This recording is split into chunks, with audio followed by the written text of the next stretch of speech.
అలాంటి వాళ్ళు ఏం చెప్తారు, ఏమనుకుంటారు, వాళ్ళకి ఏమనిపిస్తుంది అంటే తెలుసా, ఓ ఇవన్నీ మేము చాలా విన్నాంలే, ఎవడు చూసి వచ్చిండు చచ్చిపోతే తిరిగి లేస్తారని. ప్రియమైన దేవుని పిల్లలారా, నమ్మరండి, చాలా లోకం నమ్మదు, దయ్యం నమ్మనివ్వదు ఈ మాటలు. కానీ దేవుడు ఏమని చెప్తున్నాడో తెలుసా, ఈ లోకంలో నువ్వు భూమి మీద బ్రతికుండగానే నువ్వు సుఖం అనుభవించాలంటే, నీ వృద్ధాప్యం బాగుండాలి అంటే నీ యవ్వనం బాగుండాలి. నీ యవ్వనంలోనే దేవుని తెలుసుకోవాలి. రెండోది, నువ్వు చనిపోయిన తరువాత కూడా బ్రతకాలి అంటే అదే యవ్వనంలో నువ్వు దేవుని కోసం బ్రతకాలి అని చెప్తున్నాడు.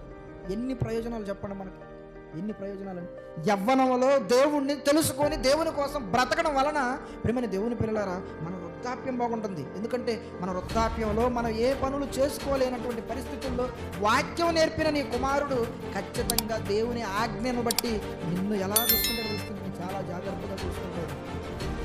అలాగే నువ్వు చనిపోయిన తరువాత కూడా ఇదిగోండి మరలా లేపబడతావు.